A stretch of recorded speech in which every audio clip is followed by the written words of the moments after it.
Okay, wonderful. Thank you all so much for sharing in the chat. I see a lot of Texas, some Houstonians. That's awesome. That's also where I am right now, as I'm in Houston, Texas. So thank you so much. East Texas, thank you for joining, Juanita. That is great. All right, awesome. So we're going to go ahead and get started. So first, I would like to introduce myself. I am Angel Hansick. I'm the outreach specialist with the Texas Senior Medicare Patrol. And I would like to formally welcome you all to National Consumer Protection Week. So this whole week is National Consumer Protection Week. And so to celebrate that, we are hosting this wonderful series of webinars, and we are so glad that you're here to join us today. We have more presentations this afternoon at 1, and then also tomorrow is going to be our final day at 10 a.m. and 1. So we'll have the VA here as well as KeyPro. And so it's going to be 2 more wonderful sessions tomorrow. So please make sure that you join us. It's just going to be that same link. So you can follow that to just come on in and learn some stuff about national consumer protection. So what is the Senior Medicare Patrol? So we are a federally funded program. We are Texas specific, but there is one in every single state as well as the U.S. territories. So make sure you tell your friends out in Guam. What we do is we recruit and we train volunteers and professionals about Medicare fraud and abuse. And what we also do is we report intentional fraud and abuse to Medicare fraud control units. So we have a toll-free hotline that you can call to report any sort of fraud that you see on your Medicare summary notices, and then we send it to where it needs to go, such as Medicare, Office of Inspector General, the FBI, whatever, depending on the size of the fraud. What our mission here is to empower and assist Medicare beneficiaries, their families, and their caregivers to prevent, detect, and report healthcare fraud, error, and abuse through outreach, counseling, and education. So a big, beautiful mouthful to say that we are here to stop Medicare fraud. Also, if this is something that you're interested in or passionate about, we would love for you to come and volunteer with us. Please just scan this QR code and it'll take you to a little information page where you can sign up, where you can help protect your community, help future Medicare recipients, and also meet other volunteers. It's a wonderful time, so please consider joining. Here is our hotline number. This is the number that you can call, completely toll-free. It's a confidential line where you can call and report that Medicare fraud. So that number is 888-341-6187. And without further ado, I would like to introduce our wonderful speaker of the day. We are having Mr. Shonbay Jones from the Social Security Administration. He is the Public Affairs Specialist. And so I'll go ahead and turn it over to him. All right, good morning, guys. Give me just a couple seconds here to go ahead and share my screen. Your time, absolutely. And now if anyone wants to share in the chat, how many sessions have you attended? How many sessions have people been able to make it to this week? I know yesterday we had someone who had made it to every single session, so that was awesome. 7, oh, Jennifer. All sessions, that's awesome. Thank you, Judy.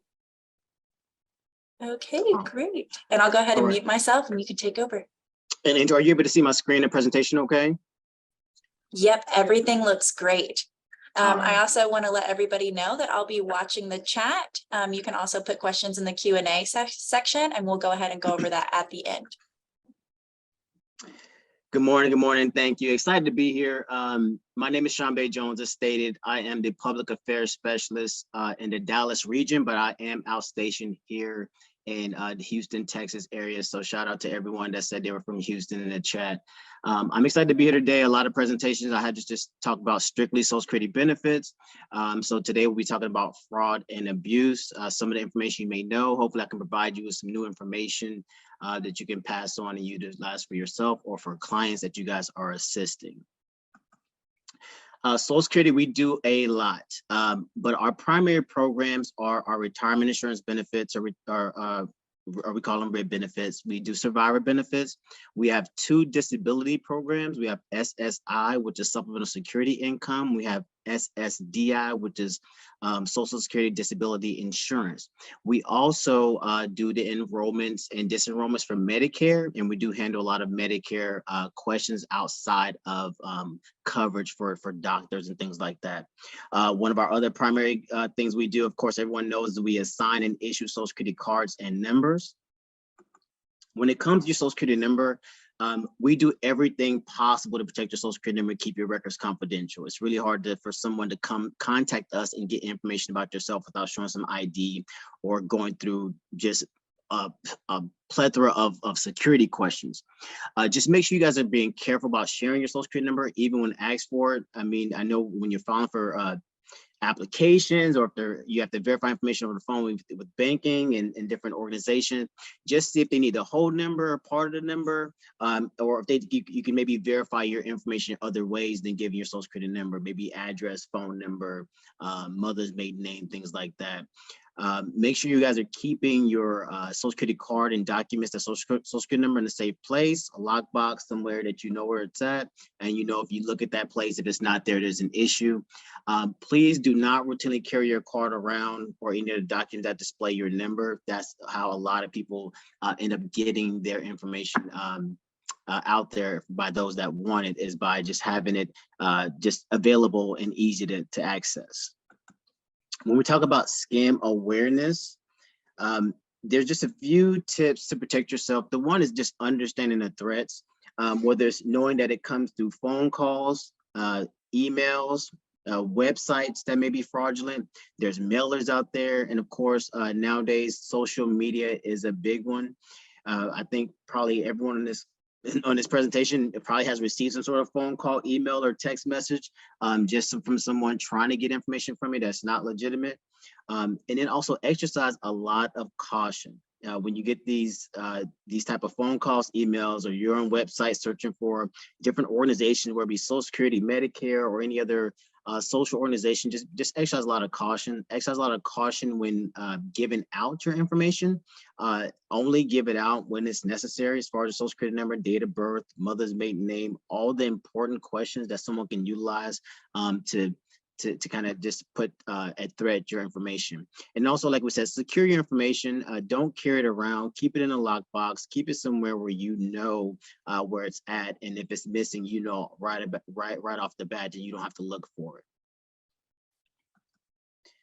Social Security is a very attractive organization to try to do scams. We send out we send over 70 million beneficiaries checks each month. So each month we send out checks to 70 million beneficiaries. Now, some of those beneficiaries receive multiple checks. We send millions of checks each month to beneficiaries. And those checks go to seniors. It may go to those that are disabled and children. So that segment of our country is very vulnerable to scams. And at the end of the day, everyone has some sort of attachment with Social Security. Probably everyone here has a Social Security number. We host earnings that are sent to us through the IRS. So really, we house a lot of information. So basically, if you have a Social Security number, you have some sort of attachment or relationship with the Social Security Administration. They do this to make money. Some of them have deceptive sales of free products and services that we offer.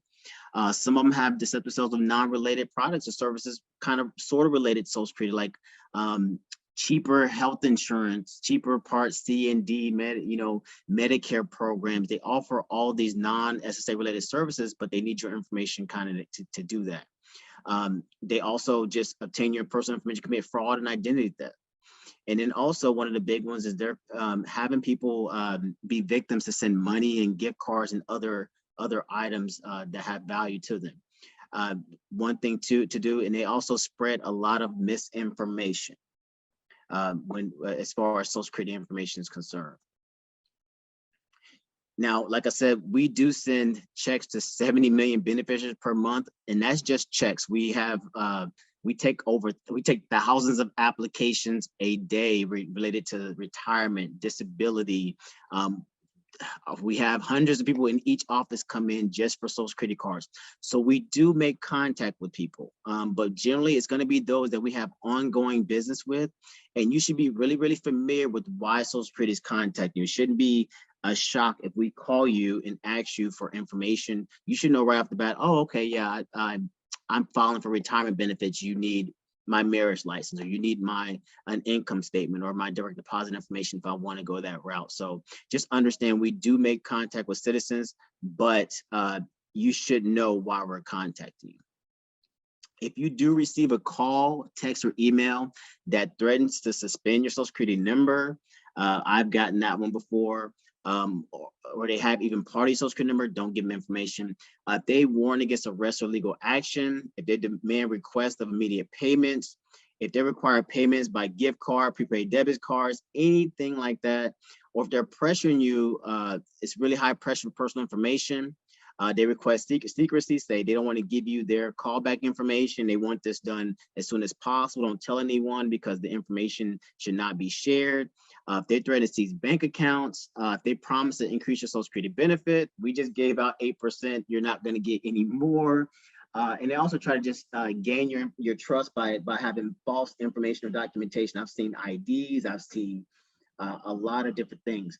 But if you do receive these calls or emails or a text message, guess what? It is a scam. Be very, very cautious of the information that's out there and what the conversation is like when they do contact you in any method. Now, when you do receive these scam calls, texts, or emails, it's kind of hard. Try to stay calm. You may give them a few choice words, but do not provide them or anyone with any money or personal information. You can hang up or ignore the calls if you have caller ID. The one big thing is report Social Security related scams. We have an Office of Inspector General. You can report scams there at our oig.ssa.gov/report. You can get up-to-date information. The FTC, Federal Trade Commission site, has great information regarding all kinds of scams. And then the one thing is spread the word, whether it be on social media, with family and friends, whoever you make contact with. Don't keep this information quiet. When you get a scam call, text, email, things like that, let other people know, because they may be getting the same thing and they know how to act when they get it. A lot of the calls we get may be robocalls. Once again, try to stay calm. I can't stress enough, do not give out any personal information. Don't trust your caller ID. Even Social Security, when we call people, we have scrambled numbers and things like that. So don't trust your caller ID. If there's any doubt with someone from Social Security calling you, get their name, get their phone number, get their email address. It's really hard for someone to have a .gov email address. So just make sure you're doing your due diligence to identify the person that you're wanting to give information to. And like I said, once again, don't believe them, and then report any and all scam that you may be related to. We serve and give a lot of our beneficiaries. We receive retirement, survivors, and so when it comes to elder abuse and financial exploitation, we really care about this, and we make sure that we're doing any and everything to kind of protect our elders that are receiving our benefits and any of their benefits out that they may be eligible for. So when you're looking at elder abuse and financial exploitation, there are some red flags out there that you can be aware of. If it's like isolation from family members and friends, if someone has unpaid bills, whether that be medical bills, housing, if they're getting utility shut-off notices, if there's unusual changes in like their will or other financial documents, like someone's being added to their bank account, it could be missing medications or not properly taking medications, or it could be any signs of any physical or mental abuse. The one thing you want to do is give them information and stay connected and prevent isolation. So stay close to family and friends. If you don't have a lot of family and friends, there's senior centers out there, there's volunteer groups and other organizations for seniors to socialize, and that way they're not isolated and this information can be shared. Like once again, avoid sharing personal information. And then if you are receiving any benefits with the Social Security or any other benefits, we recommend signing up for a direct deposit and not a personal check.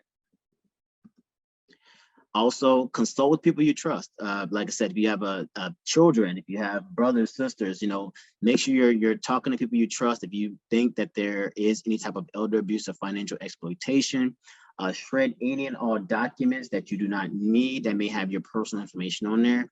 And then once again, if those that are approaching you are advertising things that are just too amazing, it probably is too good to be true. So just be very, very cautious about those things out there that may be really attractive, almost a little too attractive, because they may be just another scam or another way to financially exploit someone. If fraud is suspected, there are a lot of resources out there. So one, if you are receiving fraudulent calls, you can try to get on a do not call registry. You can go to their website at donotcall.gov, or they have a phone number. If you suspect fraud or financial exploitation, you can contact the Office of Inspector General with Social Security. So that's oig.ssa.gov. Also, if there's any type of elder abuse you may think that's going on, please report that. There's a hotline phone number, and there's the eldercare.acl.gov. And then you can report that there.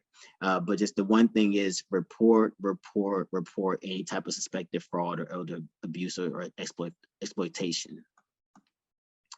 When it comes to identity theft, this is a huge one. There were over 5 million reported fraud and identity theft cases to FTC or Federal Trade Commission last year. And that's probably low. I mean, compared to the people that maybe don't report it or just go and do things on their own without actually contacting the Federal Trade Commission for any assistance. So there was over $2 billion lost in scams in 2022, and that number is probably just gonna continue to go up if we aren't doing the proper things like reporting. When it comes to identity theft, the examples of misuse can be opening up credit card accounts, utility accounts, applying for tax refunds, getting financial loans, working and applying for employment, medical care, and just illegal use of social security numbers. The impact is great. I have been a victim of identity theft in my younger years, and it took me a long time to get the information off my credit and things like that. So I was denied for a loan, so that can happen. Public benefits, denial of Medicare. Of course, the debt collectors will be knocking at your door and calling you. There could be possible lawsuits, and it does cause a lot of stress and anxiety for you when you're trying to get this done, especially if you do need a loan for a vehicle or a loan for a home or just any type of assistance. It can be very, very stressful time. And it does take a lot of time, and it can cost you money if you are a victim of identity theft. So if this happens to you, just right away, call the companies where the fraud occurred. So if you know someone was working, call the employer. If you know they open up an account through Discover, call Discover right away. Place a fraud alert and get your credit reports. There's 3 major credit bureaus. There's Experian, Equifax, and TransUnion. And then also report the identity theft to the Federal Trade Commission. They have the website is identitytheft.gov. And also you can report with your local police department, especially if it's something local that you know that's going on, maybe in the Houston area, Dallas area. I know we're all from different places, but if it's something that you have seen, someone else has seen, you know, you definitely want to probably get local police involved. The identitytheft.gov has a lot of good information and is very useful if you are a target of identity theft. Just make sure that you're able to explain in detail what happened as much as you can. They will put together a recovery plan for you. It's a personal plan that will help you get your information back on track. And then it's kind of up to you, and they'll work with you to put that plan into action. The help with them is free. Like I said, they'll do all kind of affidavits for you. They'll do customizable letters that you can send to credit bureaus, businesses, and debt collectors. And then you're able to update your plan and track your progress. And then they give you a lot of advice about what to do when you're affected by any type of data breaches. Now, how can Social Security help? Because we get a lot of people when identity theft happens or Social Security fraud happens, they come to us, they call us. So we just do a lot of outreach and education like we're doing today. We can replace or correct the Social Security number or card. There are times we can issue a second Social Security number. Now, that is not the easiest process. There's a lot of specific conditions for us to issue you a second social security number. You must have been disadvantaged by the misuse of your social security number. Just because you lost your social security card does not establish misuse of your social security number. And you have to do just about any and everything that you have done to fix the issues before you come in and request a social security number. So it's not the easiest thing. And SSA decides on each application based on the circumstances if a new social security number should be issued. But it does take a lot of documentation and a lot of legwork before we go that route. We do verify your SSA records to make sure everything is correct. We will correct your earnings record if someone is working under your social security number. We can do that for you, and we just give you information as far as hotline referrals and those that can assist you with things that Social Security may not be able to help you with. Now, Social Security we do not correct your credit report, so that's up to you to contact the credit bureaus. We don't file ID theft reports through the FTC or Federal Trade Commission, and we don't act as an advocate. We have people that come in, well, can you call my landlord? Can you call this person? We will not do that for you. We'll help you out the best we can. We'll give you notices, things like that. We'll make sure that we give you everything we can, but we don't act as an advocate for those that have had identity theft. As I mentioned before, there are 3 major credit bureaus, and here's their contact information. But so if you are a victim of fraud, identity theft, then someone took a loan out in your name, or whatever the case may be, if you're financially disadvantaged by someone getting your information, you do want to contact each credit bureau independently. So there's Equifax, Experian, and TransUnion. You have to report them individually, and then they can actually order a credit report for you. Actually, you get 1 credit report free per year. So they'll actually give it to you for free, and they'll actually work behind the scenes to assist you with getting certain things off your record if you have the proper evidence. There are a lot of fraud resources out there. Like I said, the Federal Trade Commission, they have their website, but you can also, they have a phone number. Even the IRS. So if you have identity theft through taxes, you can contact the IRS. They have a division that will handle that for you. Of course, ftc.gov/ID theft. It has a lot of tips and prevention tips and resources for you, whether you were just trying to see, hey, if I become a victim, what I need to do. If I am a victim, what I need to do. And then there's even one for the Department of Motor Vehicles. So for driver license, ID, if someone's utilizing your ID to have a fraud hotline. And then you can also, like I said, you can get your free credit report at least once a year at annualcreditreport.com. So even if you are not a victim of identity theft, you probably do want to check your credit report at least once a year just to make sure there's nothing new as far as activity reported on your credit reports, to make sure that everything is good and that you at least know, and you know, kind of a peace of mind type of things. Let's look at some fraudulent examples. So this is Social Security's official Facebook account.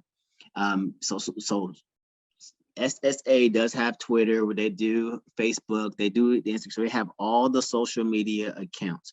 But once again, there's those that work harder to create fraudulent accounts and get people's information than they do on anything else. So this is our official site. This is a fraudulent site on this screen. I'm just going to see this here for just a few seconds. I'll show you kind of what the differences are. So this is an actual someone that created a site that looks similar to Social Security's actual official page. So on this imposter account, there's subtle differences. The picture in the backgrounds is the same, joining millions is the same, but just the Social Security, just the I in security is different. And then they just put government organization. So just be really, really mindful if you're going online and on social media and different platforms on what the actual Social Security sites look like. Once again, like I said, this is an imposter Twitter account. I didn't tell you exactly what made it that, but if you look at it, there's probably something that sticks out pretty quick. And like I said, this is an account that people were actually responding to.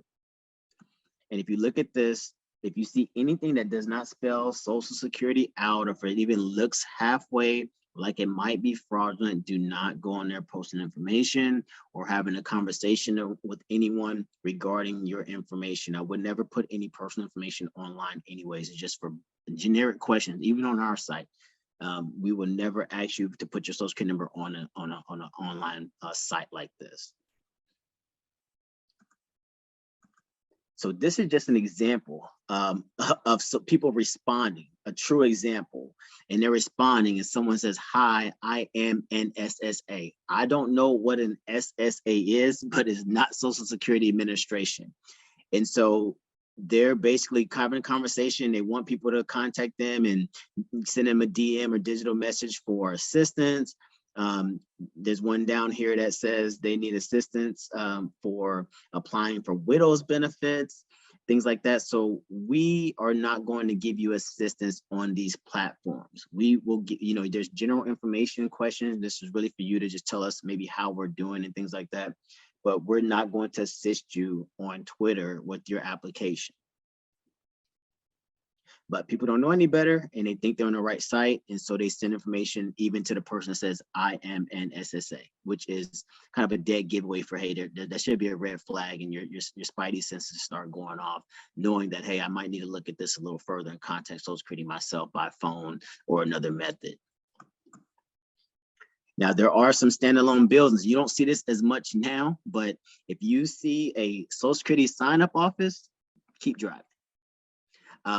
So if it looks like this, and this is a legit place that they took a picture of, Social Security sign-up office, keep driving. Do not go into this office.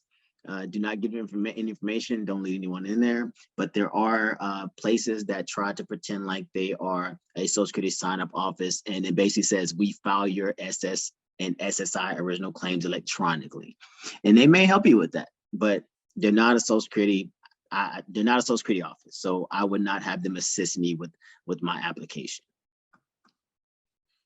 This here is a website that was active for Social Security cards. So ssnhome.com. So this site was charging people for Social Security cards, for the applications, and they would say to submit the applications. I have talked to several people that have come in the office, said, "Hey, I did my application online," which we do recently. We can do it online, but not through this site. You would have to go through your My SSA account in order to have a Social Security card. So if you see a site like this, it does not cost you anything to get a Social Security card. So when you see this and they want to help you with your loss replacement card and charge you for it, if you see ssn.com, yeah, please don't trust these sites, and don't make sure no one else that you're attached to helps this out. Now, they do try to get away with little things. If you see the little print that you need a microscope for, then it says, "I understand that SSA provides forms and instructions for filing related to new, replacement, and updated cards at no charge." Now, no one's reading this because you can't read it, it's too small. But they try to put this in here, I guess, for lawsuits and things like that, but it's not going to work. The fraud has even leaked over to, this is a Google Play. So application on your phone, if you have an Android, this is Google Play. If you have an iPhone, that would be through, I'm an Android guy, so whatever the Apple applications are, you just be aware of what you're downloading and make sure it's legitimate. These ones that cost money to buy Social Security pamphlets, to get a Social Security card, they are fraudulent. Please do not download these applications on a Google or that iPhone. All right, and this is a mailer. So same thing with the mailers. It says Social Security Information Center. I don't really know what that would mean, but if you get this mailer that wants you to fill out some information and mail it back to them, please do not. Just make sure that that it's a legitimate letter for Social Security. If there's any questions, contact us right away and we will go over the letter with you. And we have a database that hosts all of our letters. So if we sent the letter, they'll be able to pull that up and know that, hey, this is legitimate. And once again, if we're sending you a letter, you should already know why we're sending that letter. It should be familiar to you. It shouldn't be new. So our Office of Inspector General works closely with Social Security to protect scams that use Social Security as bait. So there's been some new laws passed where OIG or Office of Inspector General can impose penalties against anyone who mails misleading solicitations that appear to be from Social Security. operates as an imposter on the internet or website or social media that looks like Social Security or is claiming to be Social Security.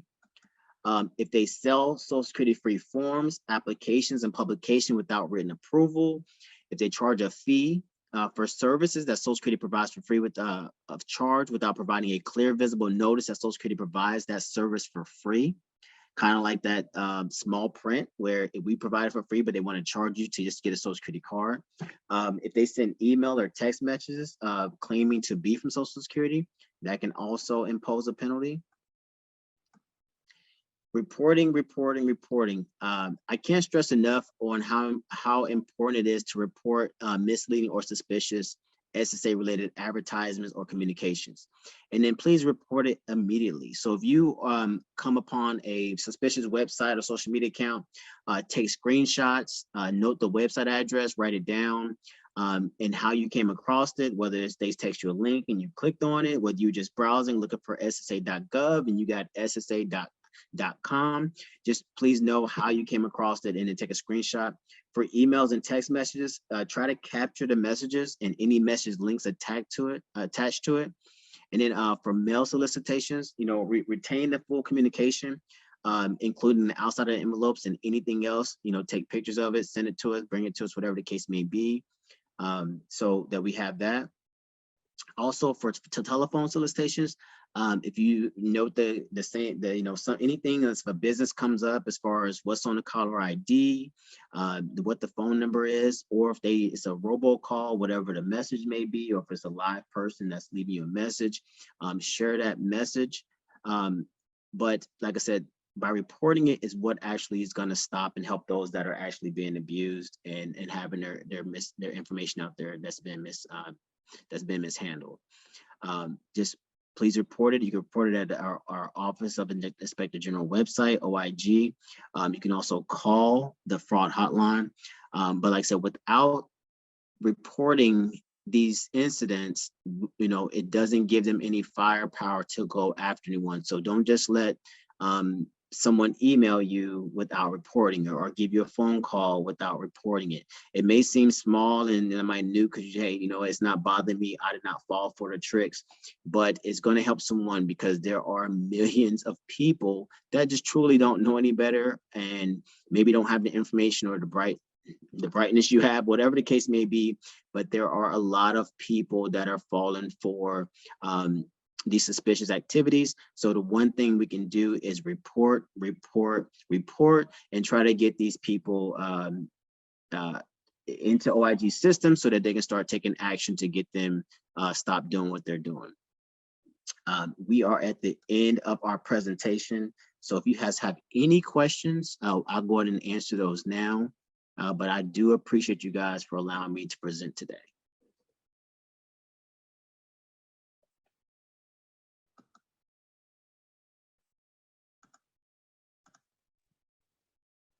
And to ask questions, please put those in the chat and we will go ahead and address those.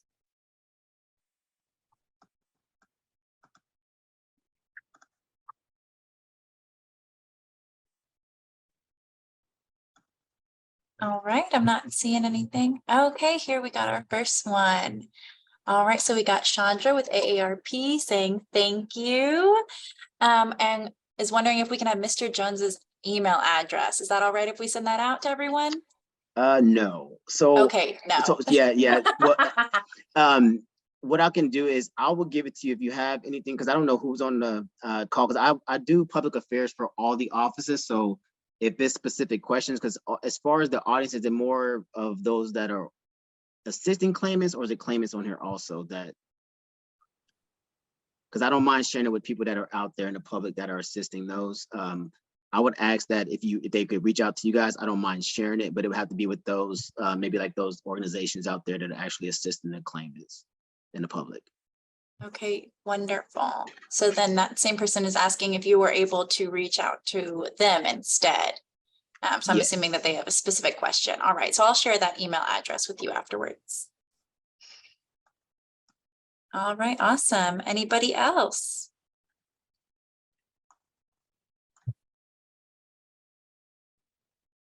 Okay, and we have another person in the chat asking, saying that they assist with claims. Can I also get your email? So if you send me your information, I can go ahead and send that over to Mr. Jones.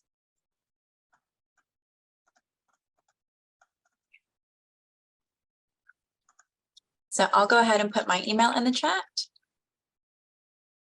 And then anyone who has any needs or wants can just send me your information and I'll get that sent over to Mr. Jones. Yeah, and I'll definitely reach out to them. Awesome, thank you.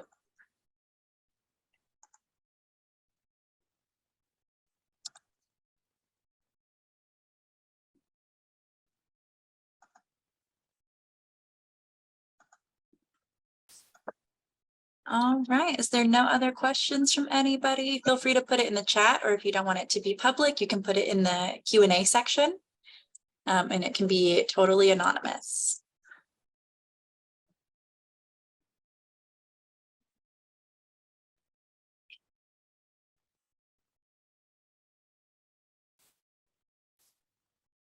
Okay, here we go. A general question. Do you suggest that people laminate their social security cards or no? You know, I meant to say that, and it is no. Do not laminate them. Laminate them actually makes them invalid. So I'm sorry I didn't mention that throughout the presentation. But yes, do not laminate them. Any changes to your social security, where you write on it, if it's ripped, and we can't really justify the legitimacy of it. So laminating is a big one. Do not laminate it. You can put it in one of those. They have sleeves, like you do for like baseball cards and things like that.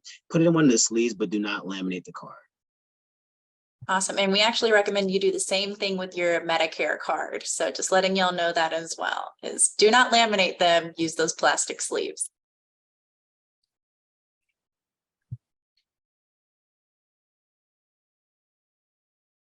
It's a good question, because people come in with laminated cards and we end up having to reissue them all the time. So I understand why you would want to, you know, they're paper, they can get gross, they get folded up, you know, you just want to protect it, but unfortunately.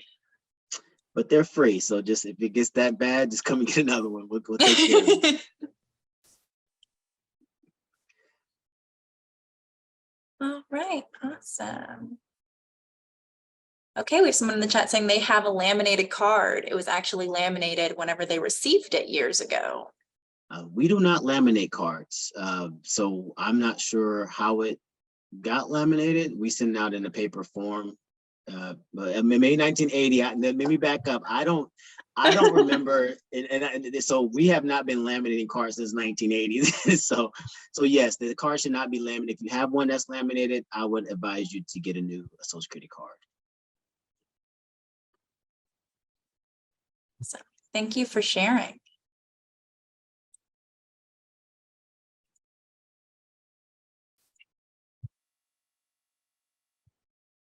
I would like to see that card.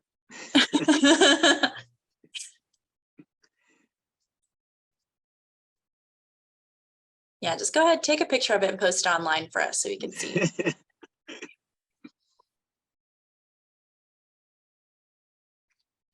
But if you guys have questions you think of after the presentation, if they can email you, and like I said, especially those that are with organizations, you're more than welcome to share my information with them. And then those that are not, if they can send me their personal information, I'll reach out to them separately. Okay. All right. Wonderful. I did already get a couple emails. And so I will be sending that information over to you. Yeah, Miss Letitia said it's barely holding together. See, that's what lamination's supposed to make it forever, right?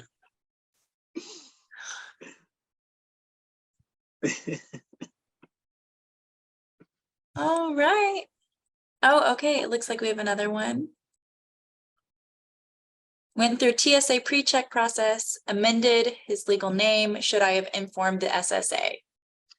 Yes, if you have a name change, you definitely want to let us know, because it can cause issues whether you're filing your taxes or verifying employment information, or if you have a Social Security card and if you know you need the name needs to match your ID and things like that. So if you have any type of name change, definitely come to us with your name change documents. Make sure it's a legal document for your name change, and then we can get it updated for you. Awesome. Thank you so much for your question.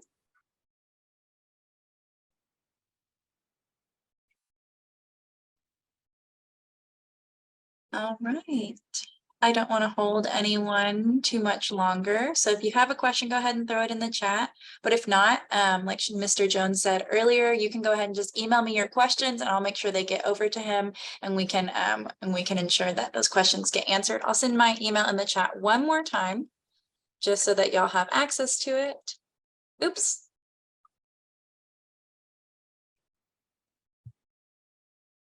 Oh my gosh, I mistyped it again. Okay, everybody ignore it.